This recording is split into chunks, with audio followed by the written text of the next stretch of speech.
Hi, my name is David, and I'm with Construction Software. And today on Cat Chats, we have Todd Vincent, General Manager of Contrax. Hey, Yeah, Todd, thank you for joining us today on Cat Chats. that's all right. My pleasure. To introduce yourself, can you tell us a little about yourself and the business? Okay, start myself, Todd Vincent. Done a course of engineering at university. Been in construction game for what is it now, 15 years. Spent 10 years working in roading for Downer, one of the big roading contractors in New Zealand. Spent the last 5 and a little bit years at Contrax. Contrax itself, high-end specialist, I guess you call it commercial landscaping contractor. Been around for, I think it's 23 years now. The current ownership, about 8 years. We pride ourselves in being sort of the industry leader in that commercial landscape type game. Now, I was looking through your website, and it looks like you have some massive jobs that you guys do. Um, are there any jobs that are, say, too small for you? Not really, to be honest. We do focus on the larger public infrastructure works, which tend to be in obviously the bigger end of the spectrum. But we do the occasional small residential job or just a few. We haven't done one for a little while now. We used to do a lot of work for Auckland Council, the arts department, just doing footings for artworks across the city, which would tend to be pretty small in and out in a week type projects. And we still have a range of them on our board. But we do, at the moment particularly, we're extremely busy with some very, very large projects, but we still have room for those smaller ones. Yeah, I was looking through some of your projects, and it looks like quite a few are central around the Auckland area. Do you do work outside of that? We have in the past, not a lot. We tend to be the greater Auckland region based. We've done a couple jobs in Mangawai, so a few hours north of Auckland, or an hour and a half north of Auckland. The furthest we've really gone is a couple of years ago, we built the Whitianga skate park, which was circa 2.5 hours, I believe, south of Auckland. That was the first one we've really based a crew outside of Auckland permanently. They were down there, I believe it was for about 4 months all up, but we tend to be Auckland based. Yeah, I see on your website that said you guys do some technically challenging builds. How did you acquire and keep those skills there within your business? Keeping the same guys in the company for a long time, really. I think the biggest asset we have as a company is our very experienced staff members, especially our senior leaders. We've got 4 very experienced project managers, a very core level supervision underneath that, site supervisors, and then some team leaders who have been with the company a very, very long time, who have been there, done that, I guess, across the spectrum of works, from your basic driveways and footpaths to skate parks, playgrounds, and your high-end commercial projects where there's a lot of detail and stuff that not a lot of people have done. And we're very lucky to have kept the core nucleus of the company for a very long time, which means we build up that experience, but then also share it amongst the guys that come on across the years and spread the load a little bit, which has been, like I said, that our people are definitely our biggest asset. That's fantastic. No, it sounds like you put a lot of effort into training your employees and keeping it in-house and really building a core group of staff under you. Yes, yeah, we do. We spend a lot of time upskilling staff, particularly for the type of work we do. It's not very common, let's just say that. So a lot of carpenters or pavers have worked on your standard commercial projects, haven't come across the type of stuff we do. So we tend to take who we can and then upskill them just using that experience within our team. We have a number of guys working through BCITO apprenticeships right now. I've got, of our 4 operators, 2 of them started with us as labourers. So we're very keen on training and upskilling and identifying talent and bringing them along. My health and safety officer, he started with us as a hammerhand as well, and he's currently working through a health and safety degree. And yeah, we've got a lot of staff who have come on and worked through multiple layers. And really, we're here for the long haul and making sure our guys come along with us. I wish more places were like you guys. That's fantastic. Yeah. Just with so many skills on hand for some of the projects that you guys do you ever have to subcontract some of that work out, or is it all done within house? We do, but it's very rare. We try to do nearly everything ourselves. Currently, the only things we don't do is some masonry block work. really for the larger jobs. We do some smaller block work ourselves, and concrete pumping as well is one thing we outsource, but we're just changing that. We've just purchased a concrete pump to do that ourselves. We have our own paving team, our own concrete team. We have an external drain layer who is closely related to us and used to work for us and went out on his own, so we sort of consider him in-house as well. And then obviously was it 4 years ago now, I believe, we started Contrax Greenscapes as we're going to focus on the soft landscaping side of it. Have ended up doing a lot more than that as the markets, as they've grown into their market. And so what that was a focus on being able to offer that one-stop shop solution to our clients. And we're currently working around plans to grow on the more civil side of things as well, to be a true one-stop shop to our key clients and offer everything outside of a building. We can do everything for you and take all your problems away, really. So yeah, long story short, we try not to subcontract anything, really. Well, it sounds like you got a multi-skilled crew that can help you out everywhere. It's just amazing to see that there's that much work going around Auckland, New Zealand. Is it a good place to be right now in terms of business? Yes, I'll carry this in saying that we've had a pretty rough few years. COVID hit us pretty bad, but we managed to get through it, and now we're really flying. We're as busy as we've ever been. We've got my three largest projects are the three largest we've ever delivered or delivering. One shortly to be delivered. There is a lot of work in Auckland, but I would also say there's some people that are a little bit quiet. But there's a backlog of infrastructure and a backlog of projects that haven't been done for a very long time, which means there is some very large public works coming. And we're lucky to be placed very well with a really core group of good clients that we try and partner with and make sure that we keep them happy, to mean that we get a chance at some of those projects moving forward. Oh, well, having too much work is a good problem to have. Yeah, it's a much better problem than having none. Just in terms of, you must hate this question, but if there was a project or what would be one of your projects that stands out as being one of your favorites? In my time of contracts, I'd say the top three would be, say, Wynyard Central, which was a large-scale streetscape project in Wynyard Quarter in Auckland. It was the first truly large project that Contrax had won. So it was, I believe, in the end, ended up being just short of $6 million. But it was a multitude bigger than anything we'd ever done previously. That was just started as I came on board.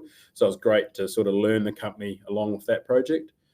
Second, I'd say Albert Street. So that was, if you know Auckland, or for those who know Auckland, there's a very large infrastructure railway project happening at the moment called the CRL, Central Rail Link. We delivered the first portion of, I guess you call it, the public-facing works, the urban realm. So all the footpaths and spaces alongside that. And that at the time was the largest contract we'd ever signed. I was quite involved in tendering that, and then seeing it come through delivery it was hit by COVID. COVID hit right in the sort of middle of that project. And then scrambling and working through all the different systems to make sure we delivered it on time was really rewarding for me. And then third, I'd probably say that Whitianga Skate Park. It's a really, really cool park. It's got a multiple of different colours and different aspects, and also delivering it away from home was, again, challenging, but really cool to be able to put a picture of that one up on the wall. Well, yeah, I was going through and looking at your projects, and I saw some of the skate parks, and I was a little bit jealous. I hope one of you guys skates in the office. Yeah, there's a couple guys, not so many anymore. A lot of them are more fishing these days, reaching the ages where they're not so active. Yeah. Oh, they looked awesome. Just to shift gears a little bit, in terms of the software, what made you choose CATProjects to manage your projects? The main reason really is we had outgrown our previous software. The company, when I came on board, was using a software project that wasn't really made for construction. It was starting to become very limited on just the amount of invoices we had, the amount of information we're trying to get through it. It was really struggling. And right around that time, we were looking to invest in a soft landscaping company. And then with how it all transpired, we're starting Contrax Greenscapes. Daryl, who's the general manager of that side of the group, he had experience of CAT. He told us about it, ran us through it. We very much liked what we saw. We think, cool, this. We think we can do the job. And then we sort of took the plunge and haven't looked back. And it's been a great tool for us to use. Oh, that's great. Just in terms of the software being compliant to the CCA, how important was that for you? Obviously, very. It's the bedrock of construction in New Zealand, really, the CCA. So just making sure that everything complies, making sure any communications that get sent out of quotes or claims, everything, the backup's all there, and it all, just making sure that all bases are covered. We do the vast majority of our work is for tier 1 contractors, so we do use a lot of other management tools, whatever our clients are asking for, so the likes of Aconex and so on. So we do a lot of stuff like that, but to make sure from our side if any other projects is covered, it's a must-have as well. Kind of touching on that, do you believe in the new retention amendment to the CCA? Do you think that's going to make any real difference to the subcontractors, or have the legislators got it right this time? I would say that it adds a little bit more security for a subcontractor, having things put away in a trust or a separate account, and the onus on the head client or the principal to pay it out and not hold it unduly. I think it does add a little bit of security and makes you feel a little bit better, because a lot of guys, I know for us, it's a rather large amount of money sitting in someone else's bank account. We have a very good track record with ours and with our work and delivering to high quality, and we've never really had an issue with it with our working for tier 1 clients. But I believe for others it would go a long way to reassuring them a little bit. Yeah. Do you think the legislation has got it right? Yeah. Yes and no. Like, it's a hard one to wait to see it until it plays out, and also to wait to see to how the head clients and principals really act on it. At the moment it's still sort of very new, so I'll probably hold judgment on that one. Wait and see. So sit on the fence answer, but yeah, we'll wait and see. Well, when you got CATProjects, how was the transition to it for you guys? So I'm saying a lot here. Pretty good, to be honest. We were lucky to have Daryl, Matt, and a few of the guys from Contrax Greenscapes who had experience. So they came along and helped us pick it up. We started slowly with just, really only using it for invoicing and tracking costs. And then slowly, as we gained more experience, picking up, particularly through that COVID period, a lot of the online training tools were really helpful. As guys were sitting at home unable to work.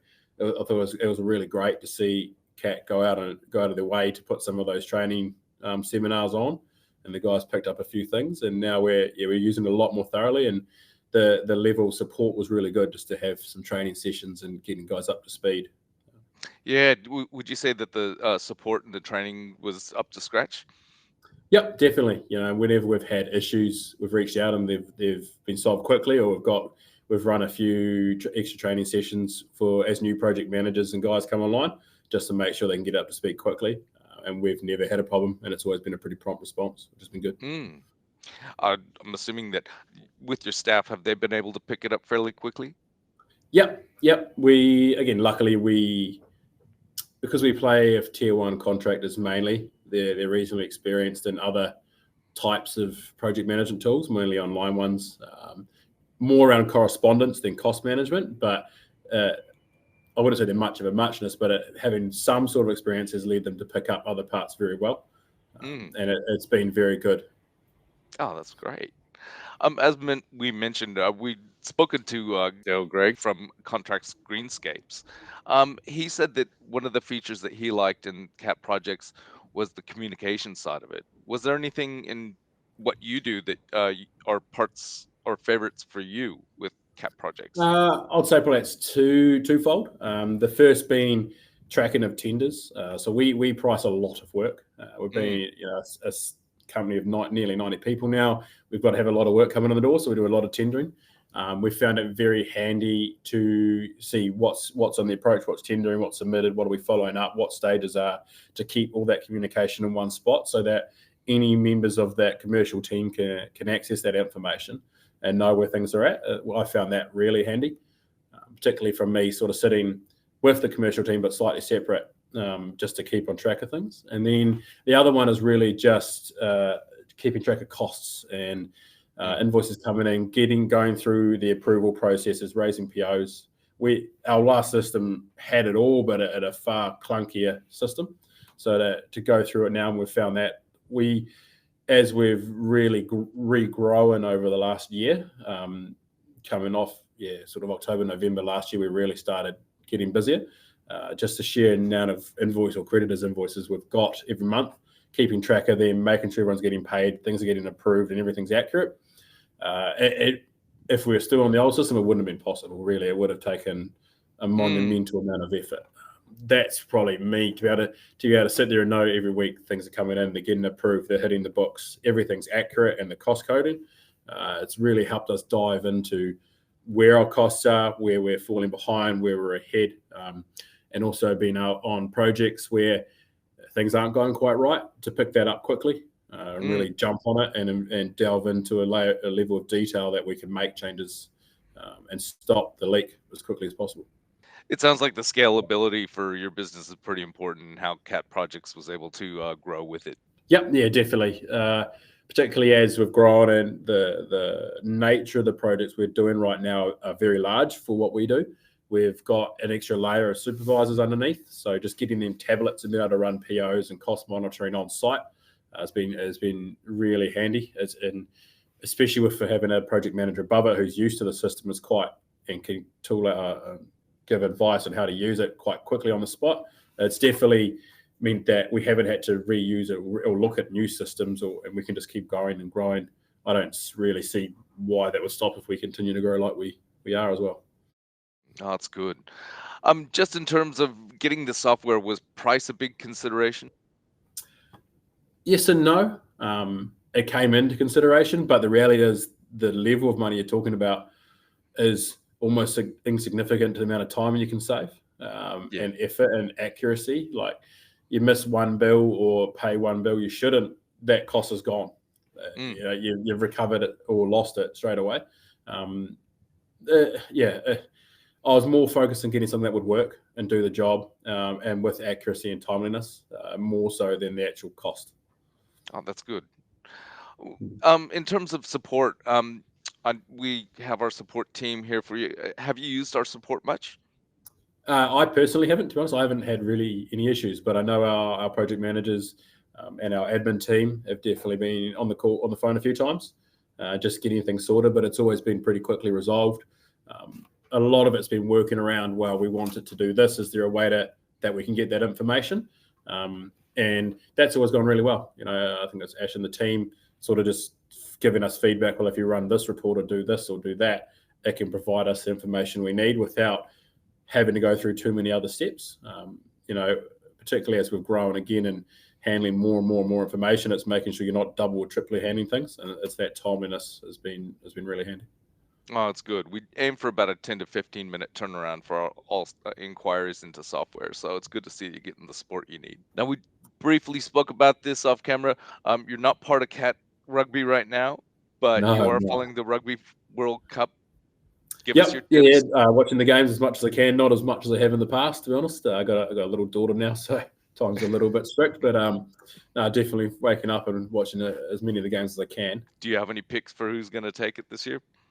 I'd love to say the All Blacks, but if I had to put my money on anyone, I'd probably put it on South Africa. I'd say they've got a game that's built for World Cups, and they've got a very vastly experienced team, so they're pretty tough to beat any time. Jean here will be very happy to hear that. We've got a few Yarpies in our company as well, so they're quietly confident, let's just say. Well, Todd, I just want to thank you for your time, and thank you for giving your feedback on our software. And we'd love to keep in contact with you later, and it's really great to see how busy you are. Yeah, thank you very much for giving us the opportunity to talk. And I can see CATProjects has really been a great tool for us. So hopefully it continue to be so in the future. Brilliant. Thanks for that. Awesome. Appreciate it. Thanks. Cheers, David. See ya.